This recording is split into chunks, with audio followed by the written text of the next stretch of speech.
नारायण नारायण नारायण हरि। तात्विक प्रेरणाएं भाग 2। एच। कोई भी कार्य किसी न किसी सार कारण से ही घटित होता है। अगर कारण को खत्म कर दिया जाए तो कार्य अपने आप बंद हो जाता है। जैसे कोई पंखा चल रहा हो और अगर हम चलते हुए पंखे को रोकने की कोशिश करें तो वह हमारी मूर्खता होगी। लेकिन अगर हम जहाँ से उसकी इलेक्ट्रिसिटी आ रही है उस स्विच को ऑफ कर दें, जहाँ से उसका कारण बन रहा है घूमने का, उस कारण को बंद कर दें तो पंखा धीमे धीमे अपने आप रुक जाता है। इसी प्रकार हमारा जो चित्त है, हम इसे बाहर से शुद्ध करने में लगे हैं, हम बाहर से नैतिक होने में लगे हैं, लेकिन कारण भीतर है।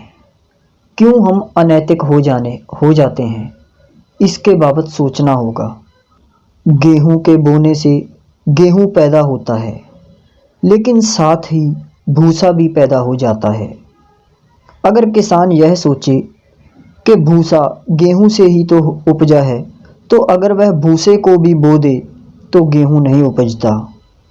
हमें जो सार तत्व है उसे ही बोना पड़ता है, असार को नहीं। अगर हम भूसा बो भी दें तो इससे एक तो गेहूं भी नहीं आएगा और जो हाथ में भूसा था वह भी हाथ से चला जाएगा। इसी प्रकार अंतःकरण है। अंतःकरण के इस खेत में भीतर की शुद्धता को बीजना होता है।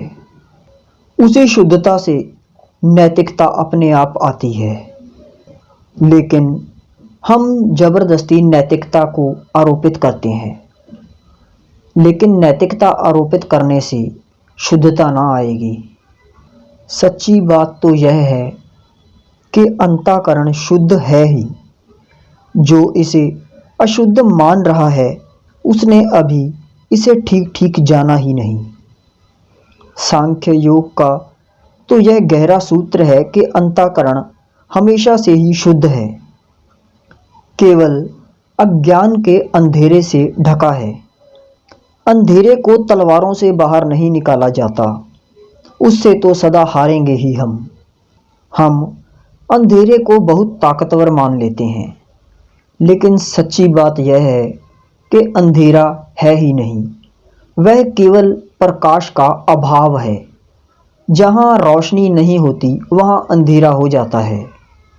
अंधेरे का कोई भी अपना अस्तित्व नहीं है, और जिसका अपना अस्तित्व ही नहीं उसे ना तलवार से काटा जा सकता है, ना धक्का देकर निकाला जा सकता है। नैतिकता के जितने भी वचन हैं वह हर जगह पर अलग अलग हैं।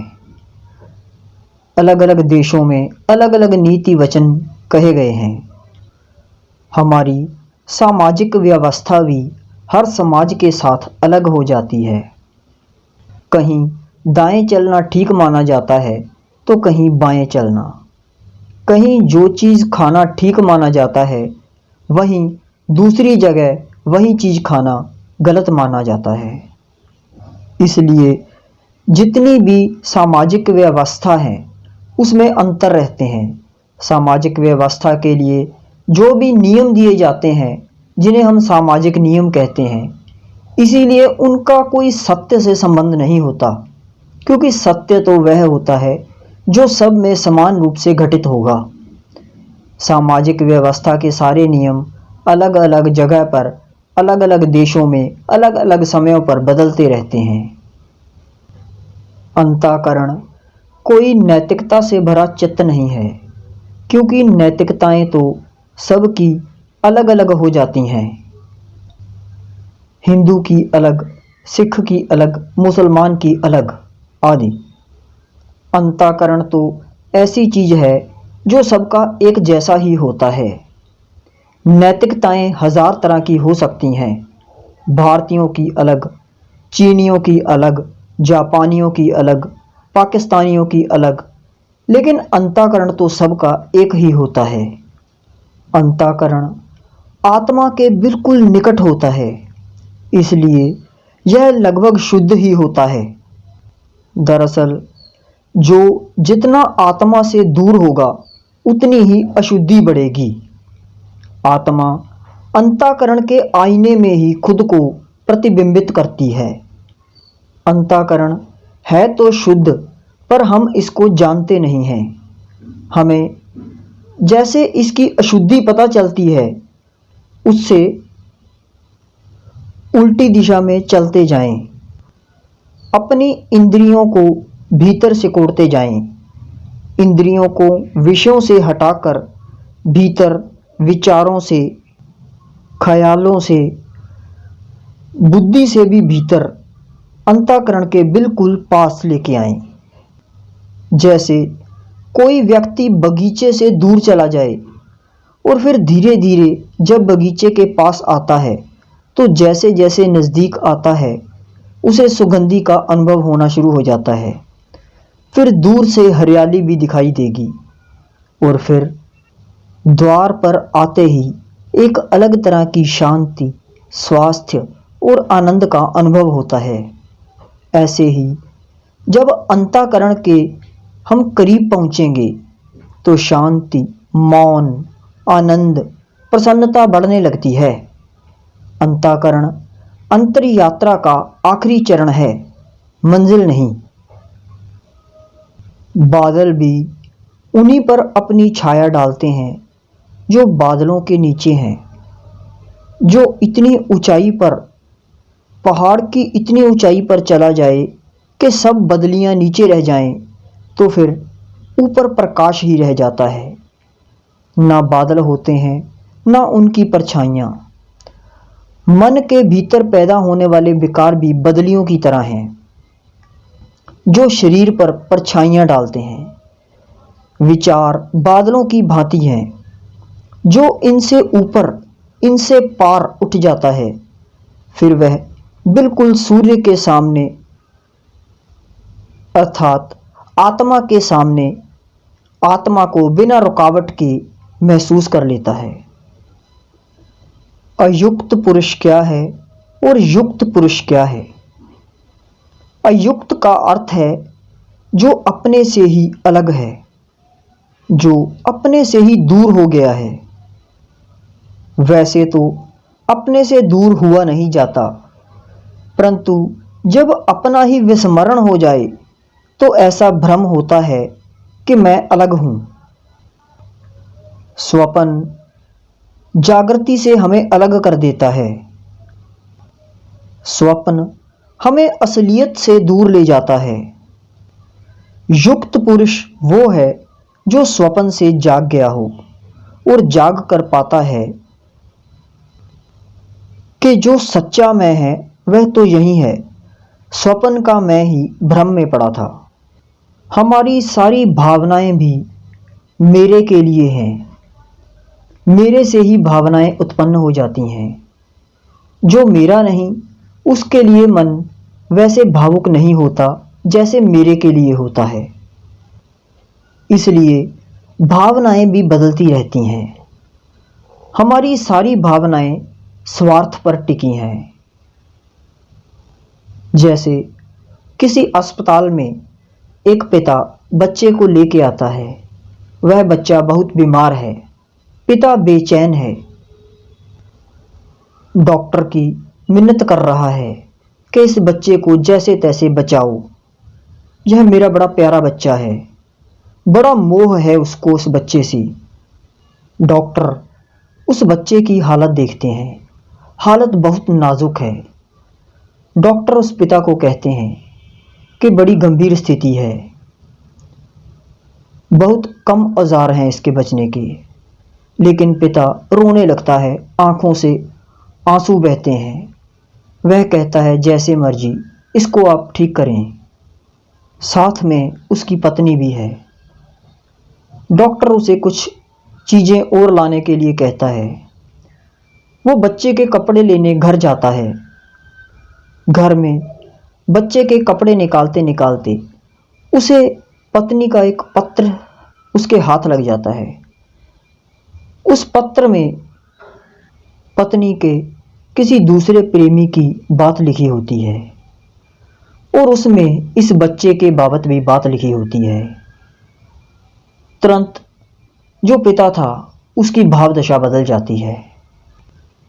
चिट्ठी पढ़ते ही उसे यह एहसास होता है कि यह बच्चा मेरा बच्चा नहीं है। अब जो भी उस बच्चे के प्रति उसकी भावना थी सभी बह जाती है। भावना भावना नहीं, भावना का भी ये एक धोखा है। अब वह पिता सोचता है कि अच्छा है यह मर ही जाए। अब यहाँ आप देखो, तुरंत भाव बदल गया।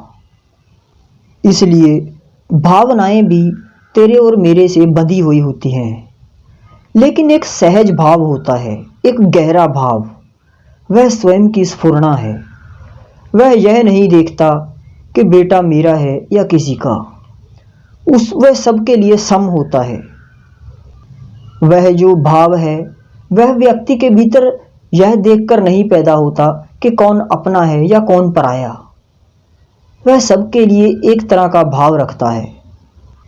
ऐसी ही एक उदाहरण और भी देखने को मिलती है। टॉलस्टॉय ने अपनी एक कहानी में लिखा है कि टॉलस्टॉय की माँ बहुत ही एक अमीर औरत थी। उसके पास बहुत पैसा था, बहुत प्रतिष्ठा थी। उसके नीचे कई व्यक्ति काम करते थे।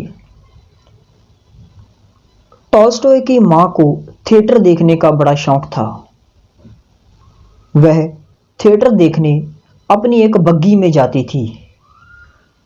बग्गी चलाने वाला हमेशा उसके साथ होता और जब वह थिएटर में फिल्म देख रही होती तो टॉलस्टॉय भी उसके कभी कभी साथ होता था।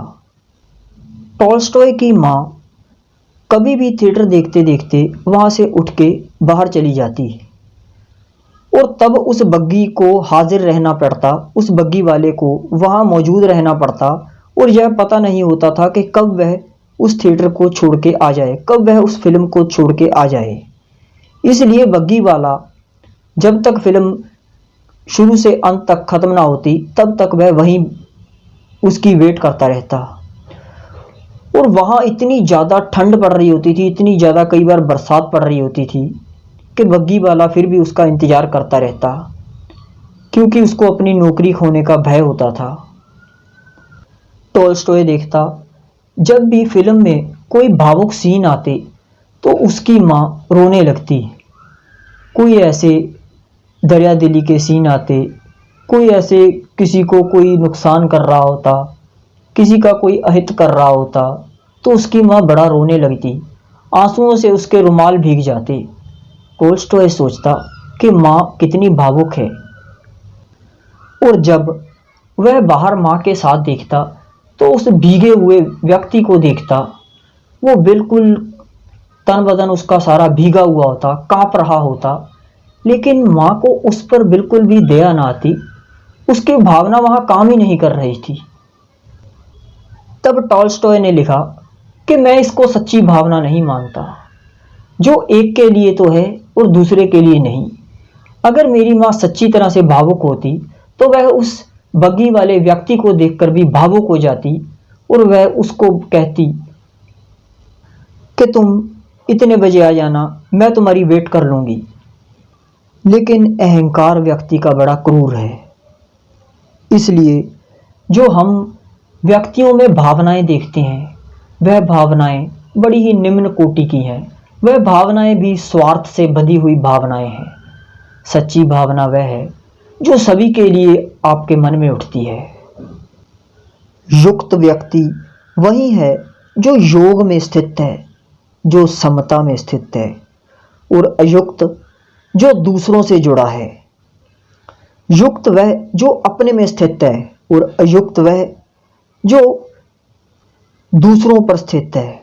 वह किसी का भाई है, किसी का दोस्त है, किसी का बाप है, किसी का पति, किसी का बेटा आदि, लेकिन उसको स्वयं अपना कुछ भी पता नहीं कि वह कौन है।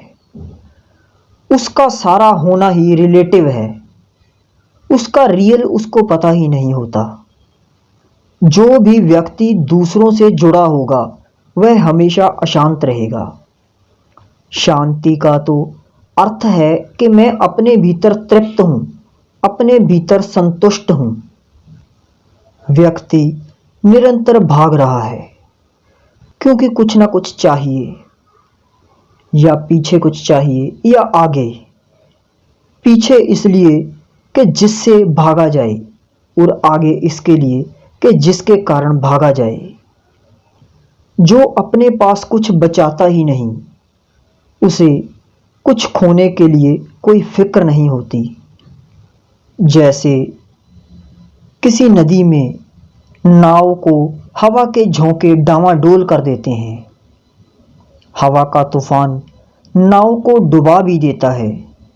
ऐसे ही जिस व्यक्ति के चित्त की शक्ति विषयों की ओर ही भागती है, उसका मन तूफान से भर जाता है। उस तूफान में उसकी शांति की नाव डूब जाती है। मनुष्य का चित्त जितना जितना वासनाओं से भर जाता है, और वह जितना ही विषयों को पाने की आकांक्षा करने लगता है, उतना ही उसकी नाव पार होने के उपाय घट जाते हैं। कोई भी वासना हमें तभी प्रभावित करती है जब हम स्वयं उसका सहयोग करते हैं।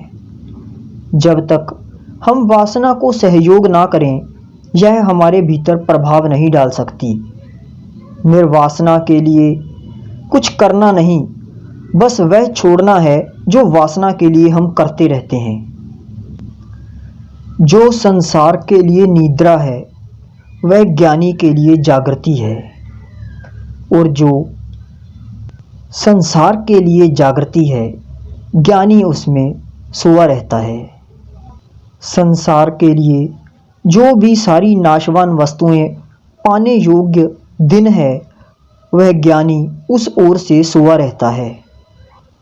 जहाँ सोने का अर्थ यह नहीं कि ज्ञानी आंखें बंद करके बिस्तर पर लेट जाता है। जहाँ सोने का अर्थ दूसरा है कि वह अपनी स्फुरना को, वह अपनी शक्ति को उस वासना पर नहीं लगाता, वह संसार की उन तमाम वस्तुओं पर नहीं लगाता जो नाशवान है, जो मिट ही जाने वाली हैं, जो नष्ट ही हो जाने वाली हैं। उनको बहुत अपना बनाने की कोशिश नहीं करता। जो हम साधारण मनुष्य शरीर की यह नींद लेते हैं, ज्ञानी उसमें भी जागा रहता है, वह निद्रा का भी साक्षी बना रहता है। जो व्यक्ति अपनी नींद को जागे जागे देख लेता है, वह अपनी मृत्यु को भी जागे जागे महसूस कर सकता है। हर व्यक्ति के पास अपनी एक नींद है, अपनी एक बेहोशी है। हम कभी कभी कुछ ऐसा बोल जाते हैं, कुछ ऐसा कर बैठते हैं, और फिर पीछे पछताना होता है। हम कहते हैं कि पता ही नहीं लगा कि कैसे हो गया। जैसे नींद में खोए खोए ही हम सब किए जा रहे हैं। जागे हुए व्यक्ति का आचरण इससे बिल्कुल अलग है। जागरण व्यक्ति के अहंकार का विसर्जन है, जबकि निद्रा आदमी के अहंकार का संग्रह है। जैसे महासागर अनेक नदियों को अपने में समाहित करके भी अपनी मर्यादा नहीं खोता है, ज्यों का त्यों ही बना रहता है, उसी प्रकार जो व्यक्ति संसार के तमाम भोग भोगने से पहले जैसा था, भोगने के समय और बाद भी वैसा ही बना रहता है, जैसे कि कुछ भोगा ही ना हो। जो भोगते हुए भी भोगता नहीं बनता, बल्कि साक्षी ही असंग ही बना रहता है, ऐसा व्यक्ति मुक्ति को, ब्रह्मी स्थिति को उपलब्ध हो जाता है।